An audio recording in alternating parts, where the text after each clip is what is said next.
Okay, so these first 6 problems, you are going to be evaluating the discriminant, and you're going to tell me how many real solutions we're going to have.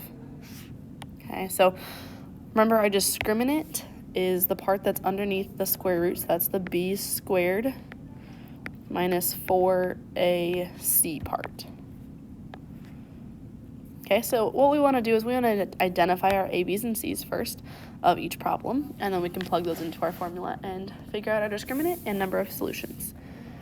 So right here, my a value is 1, my b value is 3, and my c value is 11. So my discriminant is b squared, so 3 squared minus 4ac. And if I plug this whole thing in the calculator, I get that my discriminant equals negative 35. And whenever my discriminant is negative, that means there's going to be no solution. Okay, moving on, number 2. Number 2, my a value is 1 in front of that x squared. My b value, positive 7. My c value is negative 5. So b squared is 7 squared minus 4ac. And if I plug that all in the calculator, my discriminant is equal to 69. And then that means if it is positive, this is a positive number, I'm going to have 2 solutions. Moving on, number 3. Number 3, my a value is 9, b value is 12, c value is 4. If I plug this in to the calculator, I'm doing b squared minus 4, a is 9, and c is 4. And we should get that my discriminant is equal to 0, and if it's equal to 0, we're going to have 1 solution.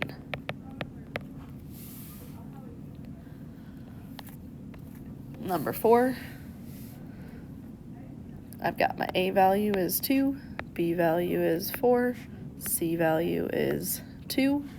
We should get that the discriminant is equal to 0, which means there is 1 solution. Okay. Number 5, your a value is negative 3, b value is negative 8, c value is negative 4 is your b value, and your c value is negative 8. So when you plug that in the calculator, you should get, for your discriminant, using your formula of b squared minus 4ac, your discriminant is going to be negative 80, which is no solution because it is a negative number. Lastly, number 6, every other problem has been equal to 0. This is the only problem that is not equal to 0. It's equal to 3. So first thing I need to do is subtract 3 from both sides to get it equal to 0 to find my a, b's, and c's. So I'll have x squared plus 7x. And then we're going to combine these two together. Negative 10 minus 3 would give me negative 13. That equals 0. So now your a value is 1, your b value is 7, and your c value is negative 13. These are the numbers you're going to use, not the numbers up above from your first problem, because it has to be equal to 0 first. So I'll get 7 squared minus 4ac, and your c is negative. Make sure you're plugging that in as a negative symbol on your calculator, and this is a subtraction. And we get that our discriminant equals 101, which tells us there are going to be 2 solutions. Now these next 4 problems, we're going to be solving it by finding the square root of each problem, and we're going to round to the nearest hundredths. That means 2 decimal places. So for these problems, we are going to isolate this x squared term, and then we're going to take the square root of it to find what x equals. So I'm going to first start by adding 196 to both sides. And then I get that x squared equals 196. And to get rid of that little 2, we're going to take the square root of both sides. And when I take the square root, I end up with 2 answers of positive and negative 14. So I can either write it like this, or we can write x equals 14 and x equals negative 14. Okay, number 8. Number 8, again, we're isolating the x squared term. So I want to get this x squared part by itself. So that means I first have to get rid of this 4. So I need to divide by 4 on both sides. And when I do that, I get x squared equals 6.25. And then to get rid of this little 2, we're going to take the square root of both sides, and we get that x equals plus or minus 2.5. Okay, number 9, I want to isolate x squared. So I'm going to first start by adding 8 to both sides, and I get 2x squared equals 8. We want to still isolate the x squared, so I need to divide by 2 on both sides. So I get x squared equals 4, and then to get rid of that little 2, we take the square root of both sides, and we get our answer to be x equals plus or minus 2.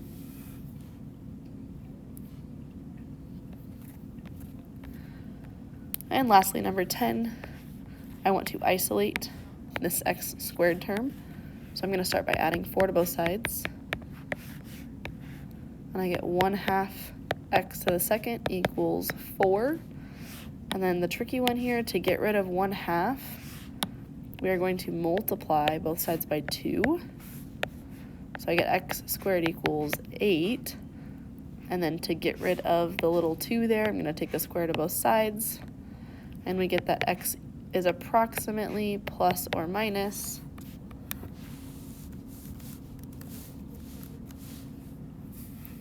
2.83. Okay, so round it to the nearest hundredth there. Don't forget the plus or minus symbol in front of these answers. If you have questions on these first 10 problems, please come see me. All right, these problems we are solving by factoring. Okay, anytime you see the word factoring, make sure it is equal to 0, and you are doing your first step of your cross product sum puzzles. Okay, so looking at this first problem, number 11, it is in fact equal to 0, so we are good to go. And I'm going to create my cross product sum puzzle. Your a times that c value goes on top, your b value goes on bottom. So I'm going to multiply x squared times negative 32 to give me negative 32 x squared, and then in the denominator will be my b value of 4x. So we're thinking to ourselves, what multiplies to give me this negative 32x squared and adds to give me 4? We should be thinking positive 8x and negative 4x. Okay, and then we're going to actually factor it out. So since my a value is 1, I can use my shortcut. So I've got x plus 8 and x minus 4. And since this is an equation, it's equal to 0. We have to solve 2 equations. The first one we're solving is x plus 8 equals 0, and x minus 4 equals 0. And then if I solve both of these, we subtract 8, we get x equals negative 8 as an answer, and here we would get x equals 4 as an answer. So here are my 2 answers for this quadratic, solving by factoring. Number 12. Number 12, it is equal to 0, so that's good. This one I only have 2 terms. However, it is not a difference of squares. So what we're going to do is we're going to take out our GCF. Our GCF of both of these terms is x. So I'm going to divide both of these things by x. When I do that, I get x minus 8. And I can still set up my 2 equations here. I'm going to have x equal to 0 as an option. And I will also have x minus 8 equal to 0. So x would equal positive 8. So I've got my 2 answers, x equals 8 and x equals 0 for this problem. All right, number 13. 13 here. It is equal to 0, so I can go ahead and start by my cross product sum puzzle, multiplying my a and c term together to give me 45 x to the second.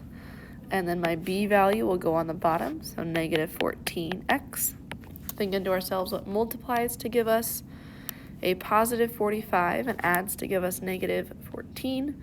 And those two numbers would be negative 9 and negative 5.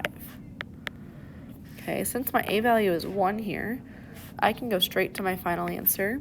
So I've got x minus 9 as an option and x minus 5 as an option, and those both equal 0. So I'm going to set up two equations, x minus 9 equals 0 and x minus 5 equals 0. And I go ahead and add 9 to both sides, x equals 9 and x equals 5.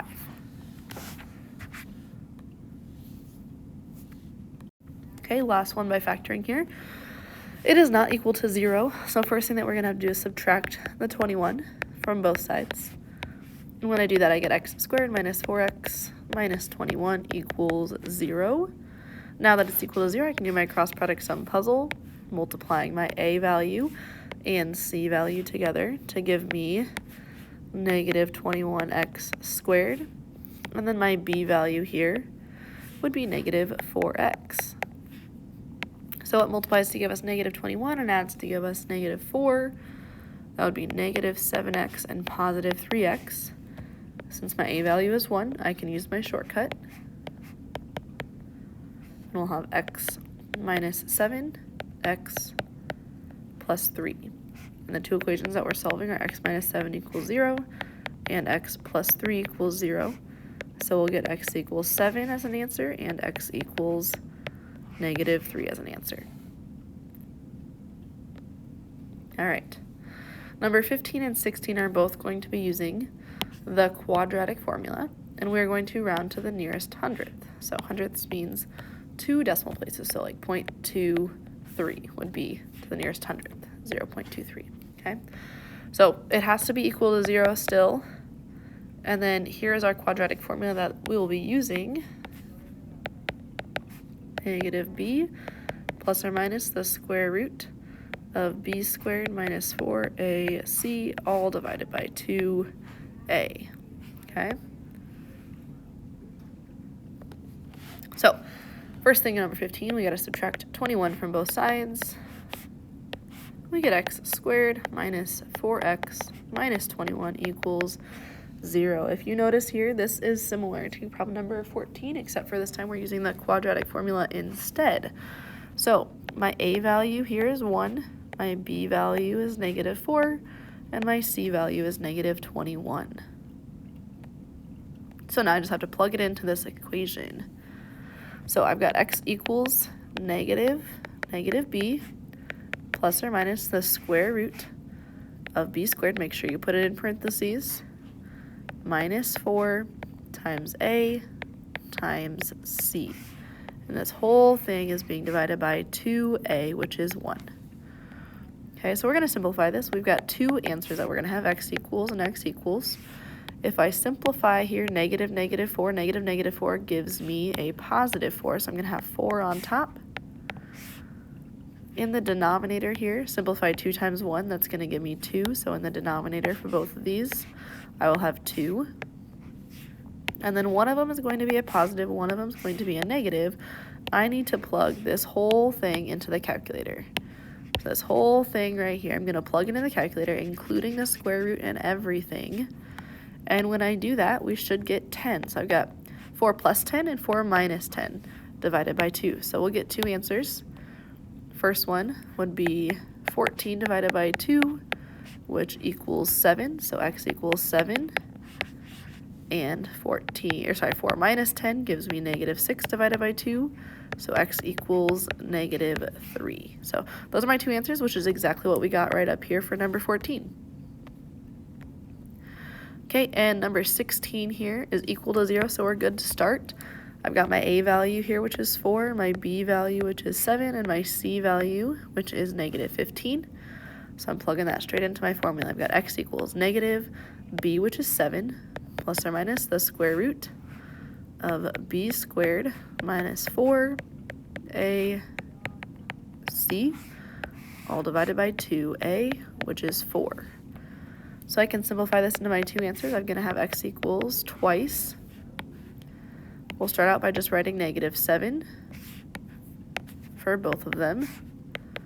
And then we know that it's going to be divided by the same thing for both of these, so divided by 8, divided by 8. And then when I plug this whole thing into the calculator, including the square root sign and everything, you should end up getting 17. So I'm taking -7 plus 17 and -7 minus 17. And when I plug these in the calculator, we should get x to be positive 1.25 and -3.